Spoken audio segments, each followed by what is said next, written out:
how's that? Can you hear me? Okay, just have to speak up a little. Okay, hello, can you hear me? Yes. Yes. Hello, how are you? Thank you for coming out to this panel. And it's an honor to be on a panel with two people that I've worked with very closely over the years. You know, two people who have been what I call completely involved and committed to this thing called liberation, to this beautiful thing called black folks, and by extension, other folk also too. Because you cannot be passionate about your own people without being passionate about other people also too. It is impossible, and you learn and you grow. Since I had done a foreword for a book of young people's poetry and some of the older people's poetry, and some were some hip-hop artists also too. So I like to read a little section. But how I came into writing is that as a young, when I was born, my mom died when I was 1 year old in a place called Birmingham, Alabama. And I was just at a Solid conference in Birmingham, and I discovered where my mom was buried. I was given a death certificate. She died at 23. And I also discovered the house where I lived until I was 1 year old. So it was an amazing trek to a place called Birmingham, Alabama. But my grandmother came to my father's house and picked me and my sister up and said, "I will take care of you." And she did until I was 5. And when my grandmother died, in fact, I discovered her. I used to go on into the room. She'd take a nap in the afternoon from about 12 until 2, and I came running in. I used to wake her up by jumping on the bed. You know, so I'd jump from one side to the other, and then she would look up and say, "Girl, you better get down," whatever. And I jumped all over her, and then I jumped off the bed and went running out the door, and I said to my aunts, who, if you understand Southern culture, they were really my cousins, first cousins, but they were older. But in the South, the older cousins ended up being aunts. And I said to my Aunt Louise, "Mama won't move," and I zoomed out the door. And that was the last time I saw Mama because she was dead. And as a consequence of this woman who loved me and nurtured me, because I was always outside the realm of things as a child, my sister was the most beautiful woman. She looked just like my mom. And I'd like to give you an example of why I write and where I come from. I remember my grandmother was the head deaconess in our church, and the sisters would come in on Saturdays, you know, to cook and snap the beans and whatever. And one day it was raining outside, so we had to come inside. My sister used to love to play with those little paper dolls, and I never wanted to play with them, and she begged me, so we played with paper dolls and stuff. And one of the old sisters said, "Ooh, Pat, she is so beautiful. She looks just like her mother." And my sister raised her hand for acknowledgement of this, right? And all the old sisters said, "Isn't she beautiful?" And so she looked down and we played with the little dolls. And then someone said, "And Sonia." And I raised my hand for appreciation. And they said, "Who does she look like?" And one of the people said, "She looks just like her dad, but she's smart." And I'm always so amazed at how people can form or malform or deform how you will be in your life, because for the rest of my life, I had to be smart. I had to be the smartest in my class, and believe me, I was that. But also after Mama died, I became a stutterer, and I'm the child that would go,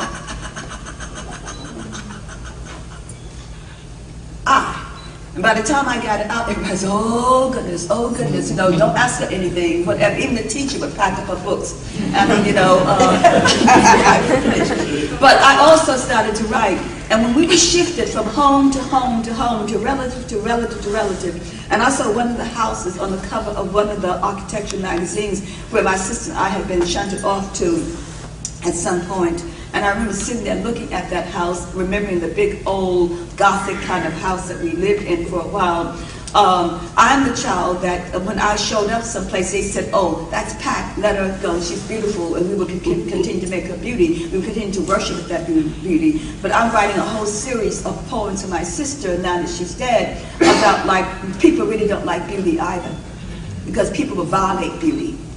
A child's, a little girl's beauty also too. And But they said, I came in as, oh, that's Sonia, give her a book, she'll be okay. Honestly, and she goes, everyone fell out laughing, but they left me alone. And I maintain that the stuttering was a protective thing that protected me for years and years and years until I came out of high school, until I got back with my dad in a place called New York City at the age of 8.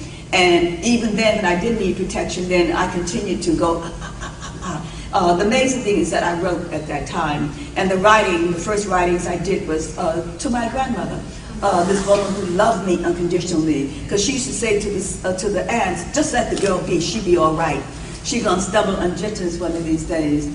I am not sure that I have stumbled on gentleness, but what I did know is I stumbled on people who were like me, people who decided that they had to change the world, people who decided at some point that they would change the world, people who decided to, in spite of everything that was going on, in spite of parents and the country in the world, we decided to jump out there and say, I am a black woman poet. And I did that in a place called New York City, and people got up and left. Those were black folks. So you ain't black, you're a Negro. And I remember I wanted to sink into the floor, but because I remember the history and herstory of my grandmother and those sisters in those churches, I stood my ground and said, yeah, that's what I am. And forevermore we continue to do that. And so it was a blessing to be on the stages of the world, with all the people that Hakeem mentioned. The women who were our mothers, from Sister Margaret Walker, Miss Margaret, to Sister Gwen, who was a mother to everybody, to all, Sister Sarah Fabio, who was a fine poet out west, Marvin X, who was a fine poet, out west, all of these people, who did so much work for all of us. What I remember about reading the first time to an audience is that I was stricken at how the words stayed on the page, and how at the same time I remember the language of my grandmother and the language of my father and jazz musicians, how their language sounds bounced off paper, went into some sacred space of broken tongues, re-entered the atmosphere at such a pace that their re-entry burned the edges of our souls and our ears as we listened, went home again. When I first heard some of the older poets read their words spread from the paper to our ears and back to their pages. And among those of us who listened, there was a recognition of poems well done, executed. Poems in keeping with the times, on-time poems, necessary poems, herstory poems. I think when they finally heard some of us read, they saw us look at the word, splice it, look up at the word, and jazz it up, look backwards at the word, and decide to disconnect and reconnect it at the end, stretch it, moan it, groan it, peel it, and then finally redress the world and say, see, this is a poem. And I saw other poets. I saw white poets begin to come and listen to how we read, because people didn't read like that or had not read in that fashion before. And our generation of black arts poets began to show poets how to read. These new poets, these hip-hop poets, heard the sound and picked it up. And they did the same thing we did with poetry and sound. They did the sound, the pace of sound, the swiftness of sound, the discordant way of looking at the world of sound, the blackness of sound, the color of sound, the beat of sound, and above all, it was that fast beat. It was what I call the new bebopic beat, because when the bebop people started to play, nobody could keep up with them. It was so fast you couldn't even hear.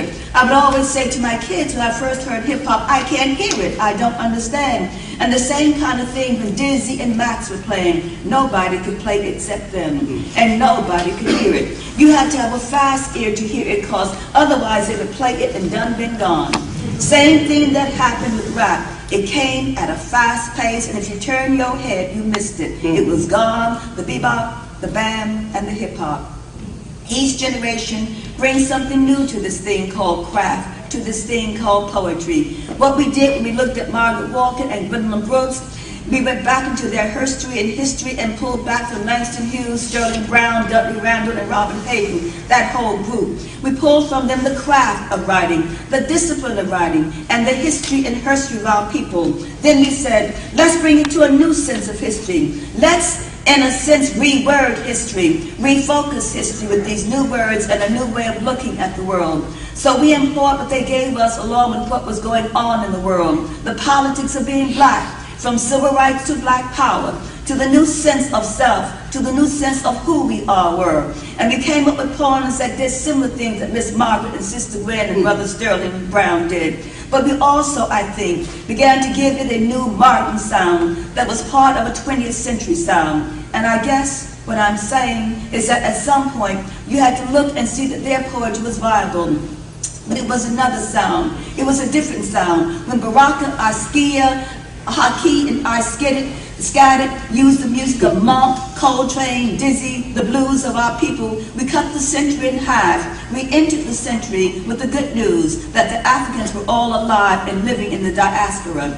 This is the very modernist way we looked at poetry. The world not ending with a whimper, but being full of ideas and sound and music that challenge everyone. What we have to learn, it seems to me, in this 21st century, is that we have been history and herstory, and we are history and herstory, and we have to unearth the history and herstory. To me, this 21st century is a serious time to look at ourselves, because there's a possibility that some of us will disappear in this 21st century as a significant force in world history. I would not have said that in the 20th century, but because we have not understood our history, we have allowed ourselves to be bought and killed out of history. I mean, there are people who allow us to be bought out of history. So at some point, it is necessary, it is incumbent upon us to look and see, as poets still poeting in the 21st century, how do I go out of my skin and return again with friends who will have something relevant to say? It might not be a new discussion, but it's something that comes up time and time again. And each poet has got to respond to it in some kind of way. Once when I was teaching in an elementary school, some of the little black kids were being chased home by some of the older white kids who were calling them nigger. And so I went home and wrote a poem, and ellipsis, nigger, that word ain't shit to me. Don't you know where you at when you call me nigger? I'll say it slow for you, nigger. I know I'm black, beautiful, meaning nigger, my man, you way behind the set. Those children memorized that poem, and when they would chase, turn, and they would chase again. They stopped the chases and they turned and said, that word don't turn me on, man. I know I am black. And they flaunted their blackness in the streets, and the white kids stopped in their tracks. And this is important. If they could chase someone with just one word, then they had the power. But if you could stop the word's importance by replacing it with something new, then you had the power. I tried to reinvent the word to give them the new power. And that's what you have to do. I empowered those children. They were being chased with a word, they were running. And when they stopped and turned with their interpretation of the word nigger, they were at a new place with themselves. They put the white kids on pause, a safe place to be, loving themselves in the middle of the 20th century. And what I feel about many of the young people writing at this point too, that their tongues caress the words with humor and irony and love, and we love them for doing that. And that's just part of a piece, a longer piece of essays that I'm doing on the 1960s and 70s. And also because I was a professor for 40 some odd years, I started to teach at a place called San Francisco State in 1967. And you know, and the significant thing about that is that we taught in San Francisco State, and one of the things that I did simply is that I taught black literature. But I taught black literature because I had the good fortune from Miss Hudson to meet Mr. Richard Moore on the bookstore and Mr. Michaud on the bookstore. And they both gave me bags full of books. So we got ready to start something called Black Lit, right? Someone said, Sanchez is always talking about these black books, you know, and said, you should be reading Du Bois or whatever. So I went to a place called San Francisco. My father said, don't go, don't go, don't go. And I went anyway. And I'm here to tell you that I went, and I'm not a revisionist. I'll tell you how naive I was, because I thought I was just teaching black literature. And what I was really teaching was more than that, because one Wednesday afternoon, there was a knock on my door, and my landlord came in and said, Professor Sanchez, there are two men who want to see you. And I said, and the guy went in his pocket and said, FBI. And I said, oh, is there something wrong? I said, because I live 2 blocks from Haight-Ashbury, and some of you might not know, but that's where the hippies used to live, right? And hang out. And the guy said, you're teaching Du Bois, Garvey, Hughes, Rosen. And this is how naive I was. I said, yes, I am. You cannot teach black literature without them. And the guy went, duh, you know, looking at me like, are you? And he was furious at me. And he turned to my landlord and said, put her out. She's one of those, they didn't say right, militants on the college campus. And I'm still not getting it. You know, and I keep saying, you know when you're in a foreign country and you don't speak the language and you think if you speak slowly, English slowly, they will understand. So I looked at the guy and said, yes, I teach black literature, you know, Du Bois, whatever. And this guy looks at me and he put his hand in my face again and said, you know, you're teaching. He was furious. Why was he furious? Because they had banned those people. No one taught them. You know what I'm saying? They had said simply they're Reds. And so we young people coming along, not understanding that at all, said, boom, we're going to do this, you see. That's why every time I see a Dolores house, or I know at Rutgers, you know, now has honored robes, and I cry. I go in those places and stand very quietly. Woo. Yes, yes, yes. Because what I say to the young people, you have got to understand that you're on time. You're always on time. You're always on time saying there's a, you know, there's a jungle out there. You're always on time when you say this, okay, you know, this is the time, not before your time. Someone said something, you're before your time. So no, we were on time. We were saying the things we had to say so people could stay alive and live and be. And that was very, very important and very, very real. But you know, I had just been given by my Japanese American neighbor a Samoyed, beautiful dog. That I come from New York City, we never had dogs at all. We could barely feed ourselves, much less a dog. And so I had these, I moved around that dog, you know what I mean? Whatever. And I heard these big feet come down the hallway, and he came and Snow sat down and looked up at the two FBI men like this. And the man put his hand in my face and Snow leaped for him. And he said, lady, get your dog. And I said, Snow, with a new appreciation actually for that dog. But he sat down and he kept looking at the guys. I opened the door and said, hey, this is over with. And they left. They said, you know, they just raved, we're going to get you kind of thing, right?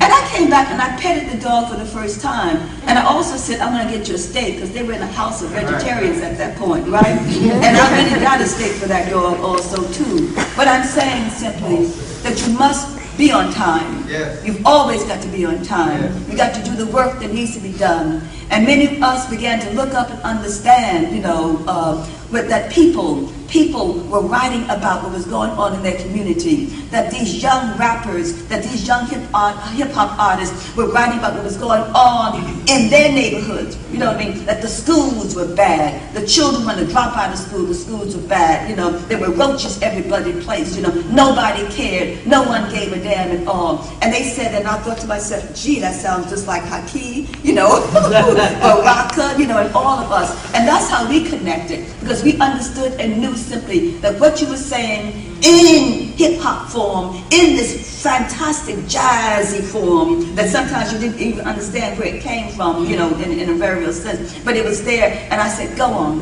brothers and sisters, go on and do it. You know. Yes.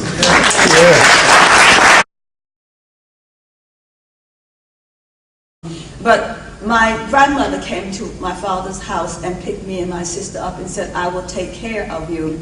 And she did until I was 5. And when my grandmother died, in fact, I discovered her. I used to go on into the room. She'd take a nap in the afternoon from about 12 until 2. And I came running in. I used to wake her up by jumping on the bed. You know, so I'd jump from one side to the other, and then she would look up and say, girl, you better get down, whatever.